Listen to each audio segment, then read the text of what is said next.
Mathematics continue lecture.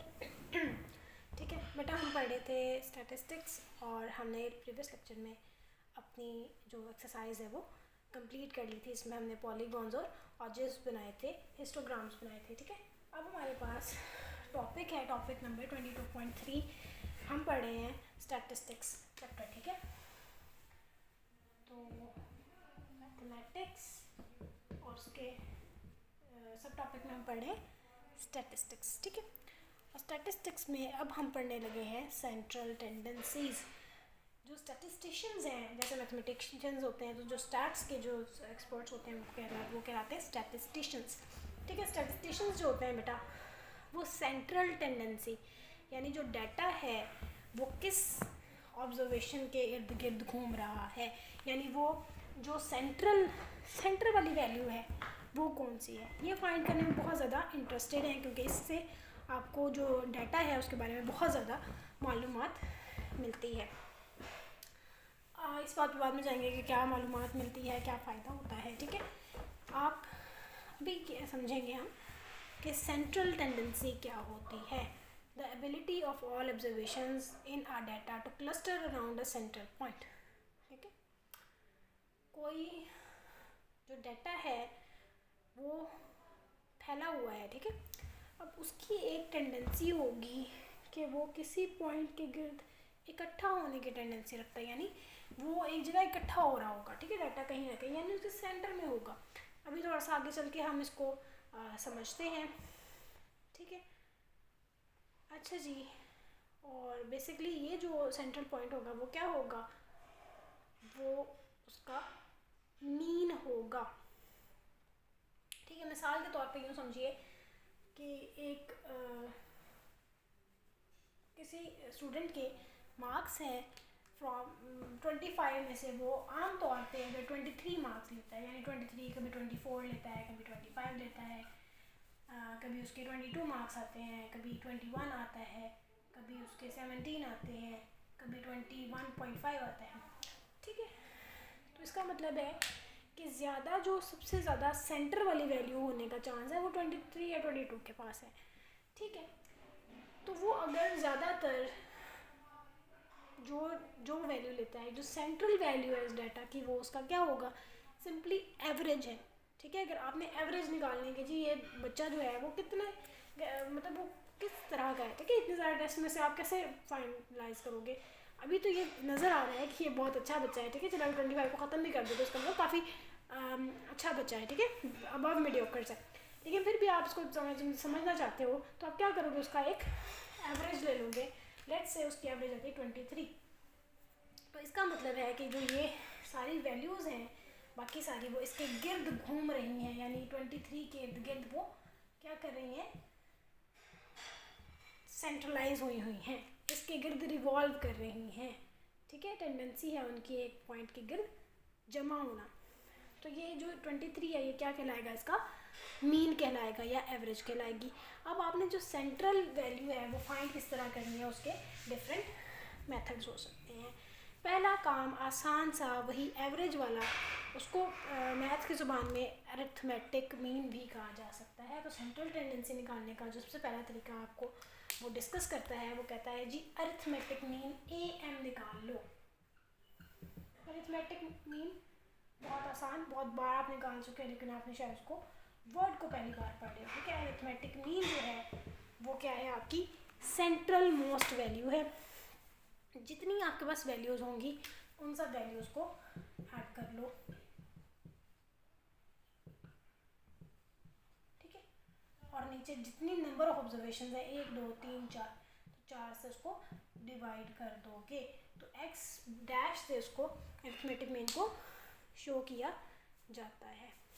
ठीक है, अब जी क्या होगा कि आप, ठीक है, इस तरह ये तो 4 तक था, अगर आप इसको जनरलाइज करो यानी इसको प्लस अप टू सोन xn तक ले जाओ, तो नंबर ऑफ ऑब्जर्वेशन n है तो n से आप इसको डिवाइड कर दोगे, तो ये आपके पास आ जाएगा अरिथमेटिक मीन का formula.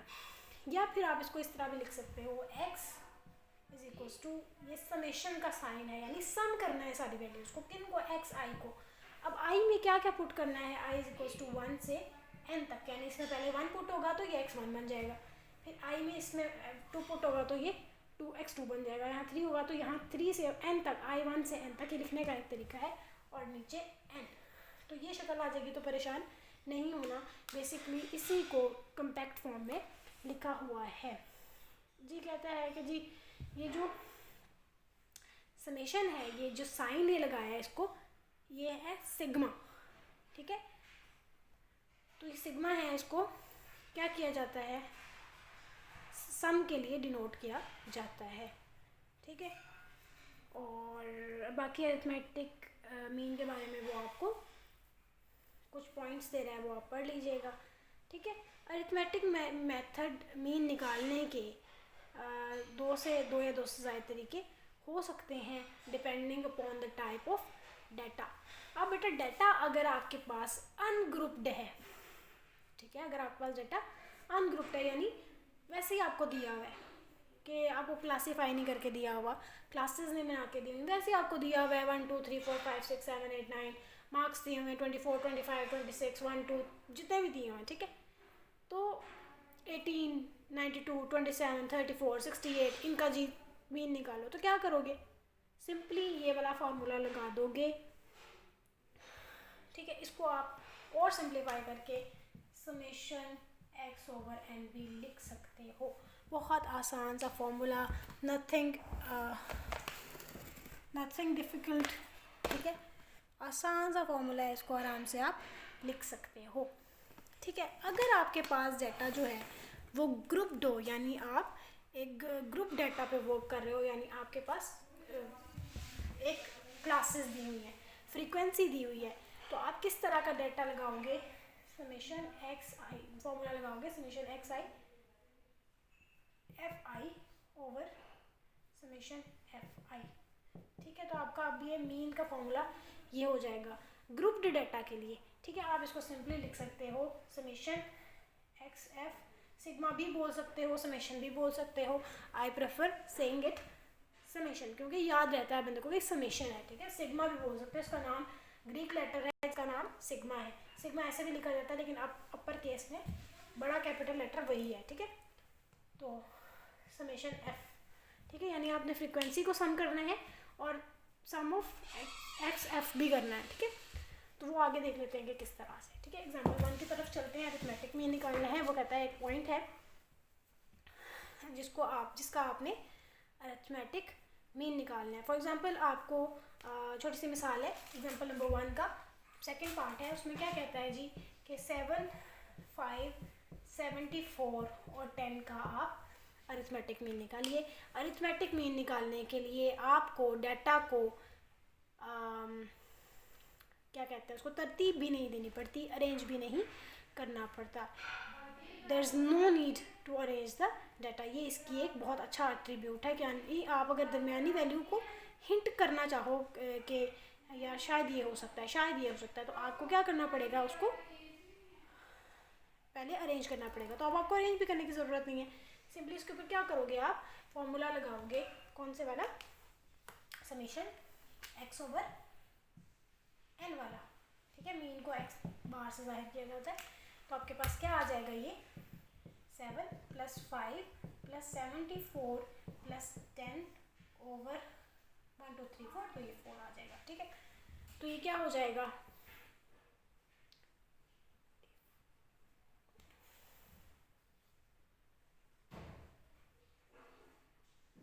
If I am not wrong 106 over 4 हो जाएगा, 84 और 12 सॉरी 96, ठीक है। बस इसको सिंप्लीफाई कर लीजिए टू लोएस्ट रेशो। अगर ये 96 कटता है तो काट दीजिए, ठीक है, 4 के टेबल पे, ठीक है। 4 2 8 1 4 24, ठीक है। तो ये आ जाएगा आपके पास 24। आगे कैलकुलेशंस, ठीक है, मैंने बहुत ज़्यादा प्रिसाइजली नहीं की बिकॉज ये कोई ज़रूरी काम नहीं है। जो अहम काम था वो ये था हमारा, ठीक है, ऊपर वाला जो सारा हमने कर लिया, ठीक है जी। उसके बाद वो आपको कहता है एग्जाम्पल नंबर 3 पे चलते हैं। वो कहता है जी आपने क्या करना है, अरिथमेटिक मीन निकालना है of cold drink by definition in the following data. आपने क्या करना है, कोल्ड ड्रिंक्स का अरिथमेटिक मीन निकालना है। वो कहता है जी amount of cold drink in litres दी हुई हैं और नंबर ऑफ बॉटल्स आपको दी हुई हैं। ठीक है, इसका मतलब आपको क्लास मार्क्स दिए हुए हैं x और आपको साथ में उसकी फ्रीक्वेंसी दी हुई है। हम इस तरह लिखेंगे x और f। x आपको क्या दिया हुआ है 1.48, 1.49,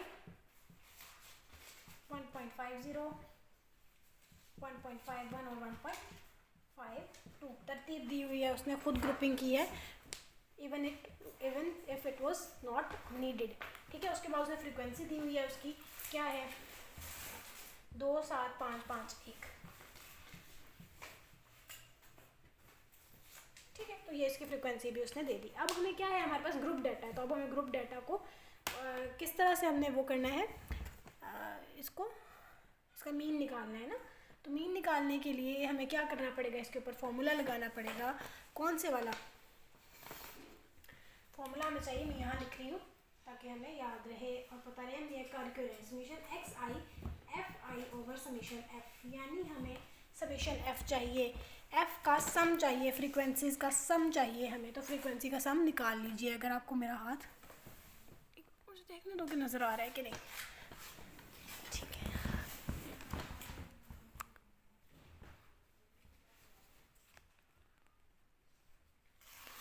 चलिए ठीक है। अच्छा, समीशन एफ निकाल लेते हैं, यानी फ्रीक्वेंसीज को सम कर लेते हैं। 2, 7 और 1, ये क्या हो जाएगा 10 और ये भी 10। तो समीशन एफ है आपके पास 20। ठीक है, अब आपको क्या चाहिए, एक्स आई एफ आई चाहिए। ठीक है, तो आप क्या निकाल लोगे, एक्स एफ, यानी फ्रीक्वेंसी को एक्स से मल्टीप्लाई कर दो। ठीक है, जितनी भी फ्रीक्वेंसी है उसको उसके क्लास मार्क से मल्टीप्लाई कर दो, तो क्या हो जाएगा, आपके पास आ जाएगा एक्स एफ। अब आई डोंट हैव कैलकुलेटर, तो इसका सॉल्यूशन नेक्स्ट, चलिए छोड़ो इसको बेटा, इससे मल्टीप्लाई करोगे 2 × 1.48 जो भी आंसर आएगा। ठीक है, फॉर एग्जांपल मैं इसको लिख रही हूँ ए, ये आएगा बी, सी, डी और ई। ठीक है, जो भी इसका रिजल्ट आएगा वो आप यहाँ लिख लोगे। अब आखिर में आप क्या करोगे, समीशन एफ एक्स करोगे, एक्स एफ एफ एक्स एक ही बात है, एक्स एफ कर लो। ठीक है, समीशन ऑफ एक्स एफ करोगे तो क्या करोगे, इन सबको ए बी और सी और डी जो भी इसके वैल्यूज आ रही हैं इनको प्लस कर लोगे। ठीक है, जो भी ये वैल्यू आएगी उसको ऊपर पुट लिखोगे और नीचे समीशन एफ लिखोगे, तो ये हल हो जाएगा। ठीक है, चलिए जी आगे वो कहता है कि जी ये बेटा थी डेफिनेशन मेथड। ठीक है, अरिथमेटिक मीन की डेफिनेशन ही ये है। ठीक है, अब क्या है, आपने इनडायरेक्ट मेथड से, अज्यूम्ड प्रोविजन मेथड से, प्रोविजनल मेथड से आपने क्या करना है, एक आपने बस मतलब hit and trial method, indirect method से या डेविएशन यूज़ करते हुए आपने अरिथमेटिक मीन कैसे निकालना है वो भी आपको बताता है। एक आपको शॉर्टकट मेथड भी वो देगा अनग्रुप डाटा और ग्रुप डाटा के लिए, जिससे आप निकाल सकते हो। तो ये आसानी के लिए, ताकि आपको चीज़ें कैलकुलेट ना करनी पड़े, तो आप अरिथमेटिक मीन निकाल सकते हो बाय डेविएशन या इनडायरेक्ट मेथड से। अब बेटा इसमें आपको क्या करना पड़ेगा, एक आपको देखो डाटा दिया हुआ है। ठीक है, अब आपको एक अज्यूम्ड प्रोविजनल मीन लेना पड़ेगा जो डाटा की रेंज के अंदर भी हो सकता है और डाटा की रेंज के बाहर भी हो सकता है। इस बारे में दोबारा बात करते हैं। ठीक है, पहले हम समझते हैं कि हमें करना क्या है। ठीक है, अब हमें क्या करना है, अब हमें डेविएशंस देखनी है कि उस नंबर से जो रियल डाटा है वो डेविएट कितना हो रहा है। ठीक है, आपने क्या किया, डाटा में से कोई भी नंबर उठा लिया और आपने हर वैल्यू को, हर एक्स को उस ए में से, यानी हर एक्स में से उस ए को निकाल देना। तो आपके पास ये डी आईज की वैल्यू आ जाएगी। D1 किस तरह आएगा, पहली वैल्यू में से ए निकाल दिया। D2 किस तरह आएगा, दूसरी वैल्यू में से ए निकाल दिया। इसी तरह जितनी दफ़ा ये जितनी वैल्यूज़ होंगी उतनी दफ़ा आपको ये प्रोसेस करना पड़ेगा। ठीक है, तो एक्स बार क्या निकलेगा, A plus summation D over N. ठीक है, और अगर आपके पास ग्रुप्ड डाटा है तो ग्रुप डाटा को आप किस तरह करोगे बेटा, सिंपल सी बात है, ग्रुप डाटा में फ्रीक्वेंसी का जिक्र होगा। जैसे एक्स के साथ फ्रीक्वेंसी लगी तो यहाँ पे डी एफ कर दो, summation D F over summation F A plus summation D F over F. तो क्या करोगे, उसी तरह उसको मेथड कर दोगे। उसके बाद बेटा आपको एक और मेथड वो दिखाता है, कहता है जी आप इसके अलावा, ये है शॉर्टकट मेथड। ठीक है, नाम भी याद रखना है, नाम लाजमी आपने याद रखना है, क्योंकि आपको वो कह सकता है कि आपने इस मेथड से निकालना है जी। वो आपको कह देगा कि शॉर्टकट मेथड से अरिथमेटिक मीन निकालिए, कोडिंग मेथड से अरिथमेटिक निकालिए, तो आपको उसी तरह से अरिथमेटिक मीन को निकाल के देना होगा। जो पीछे हमने मेथड्स पढ़े देवर डेफिनेशन मेथड, ठीक है, वो डेफिनेशन मेथड थे। ठीक है जी, अब आपने क्या करना है, आपको अरिथमेटिक मीन कंप्यूट करना पड़ेगा एक ख़ास फॉर्मूले से, जो कि है x is equals to a plus h summation u over summation n। अब आगे बताएगा आपको, बाद में करते हैं कि ये h और ये u और ये n क्या है। ठीक है, फिलहाल भी इसको समझ लीजिए। अनग्रुप्ड डाटा के लिए ये वाला फॉर्मूला लगेगा, और ग्रुप्ड डाटा में ऑब्वियसली फ्रीक्वेंसी का जिक्र हो जाएगा। तो फ्रीक्वेंसी में क्या करोगे, summation u f over summation n, बाकी सारा फॉर्मूला उसी तरह से रहेगा। ठीक है, अब बेटा ये यू क्या है, ठीक है, और ये ए तो देखिए आपके लिए it is not new now ना, तो ए तो वही है जो आपने अज्यूम किया है मीन। अब back to the start of this lecture, हमने क्या बात की, फॉर एग्जांपल मैंने खुद अंदाज़ा लगाया कि यार एक बच्चे के अगर 17 नंबर भी आ रहे हैं, 21 भी आ रहे हैं, 24 भी आ रहे हैं, 25 भी आ रहे हैं और 21.5 भी आ रहे हैं, तो इसका मतलब उसकी शायद उसका मीन हो सकता है 22 हो सकता है निकले, हो सकता है 23 निकले। ठीक है, ज़्यादा क्योंकि ज़्यादा अच्छे नंबर आ रहे हैं उसके, 23 22 तक उसका एवरेज हो सकता है। तो वो मेरा ए था, 23 मैंने बाद में लिया ना, मैंने 23 को मार्क किया, तो 23 मेरा क्या था, एवरेज था। अब ये नहीं कहना कि मिस आपने 22 कहा था। ठीक है, अगर मैंने 22 कहा था तो वो मेरा ए था। ठीक है, जो भी मैं आपको बता रही हूँ, जिसको मैंने मार्क किया दरमियान वाली सेंट्रल वैल्यू जो थी वो क्या था, हमारा ए था। ठीक है, अब जो यू है वो सिंपली आपका कैसे निकलेगा, यू आई जो है वो आपके पास निकलेगा एक्स आई माइनस ए ओवर एच से।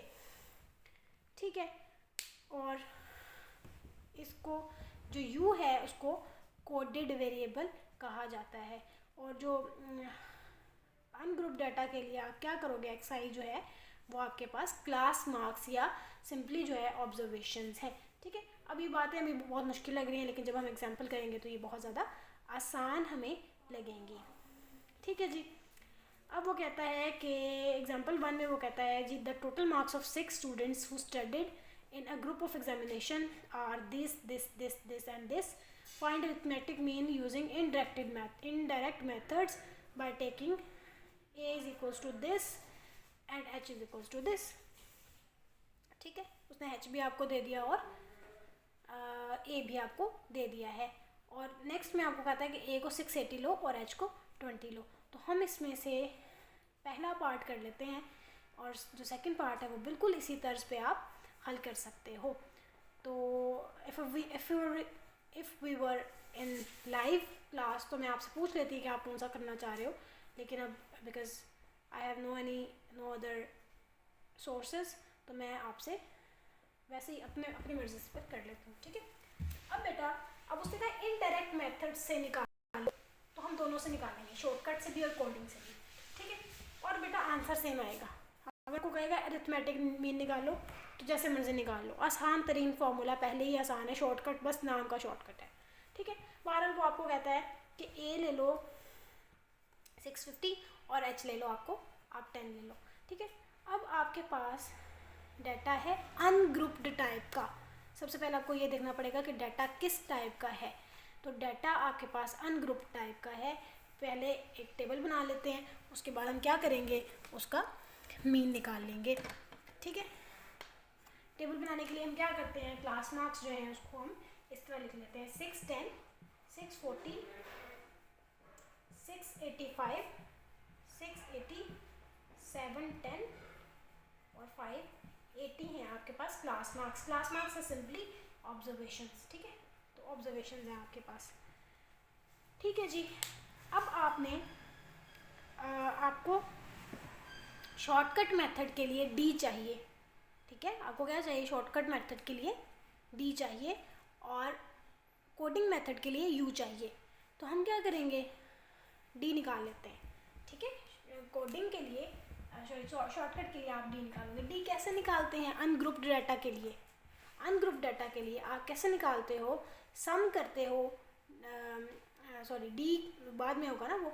अच्छा, आप क्या करते हो, एक्स आई में से ए निकाल देते हो, ठीक है, और ए आपको उसने क्या कहा है कि ए लो 650, तो एक्स आई में से आप ए निकाल दो। मैं यहाँ फॉर्मूला लिख दिया एक्स आई माइनस ए। अब आपका यहाँ पे जो ए है ये 650 है, ठीक है। ए उसने खुद अज्यूम कर दिया, आपको अज्यूम नहीं करना पड़ा। अगर आपको अज्यूम करना पड़ता तो आप किसी में हमें कहेगा अज्यूम करना, तो हम वहाँ पे डिस्कस कर लेंगे। अभी let's stick to the topic, ठीक है। अब बेटा आपके पास क्या होगा, एक्स आई में से ए निकालना है, यानी आपने ये एक्स आई है, ठीक है, ये x1 आपका, ये x2, ये x3, ये x4, ये x5 और ये x6, इसमें से आपने ए निकाल देना है, यानी 610 में से आपने 650 निकाल देना है। ये आपके पास आएगा -40, 640 में से 650 निकालोगे -10, 85 में से निकालोगे 35, डजंट मैटर के पॉजिटिव आ रहा है या नेगेटिव, ये हमारा हेडेक नहीं है। 580 में से निकाल लोगे तो ये बनेगा -70, ठीक है। अगर तो आपने सिर्फ और सिर्फ शॉर्टकट मेथड से निकालना है तो आपका टेबल ख़त्म हो गया। शॉर्टकट मेथड में पहले लगा रही हूँ ताकि आपको ये ना लगे कि भाई ये तो दोनों काम इकट्ठे करने हैं, ठीक है, तो दोनों काम हमने इकट्ठे नहीं करने, ये बात याद रखिएगा कि दोनों काम इकट्ठे नहीं कर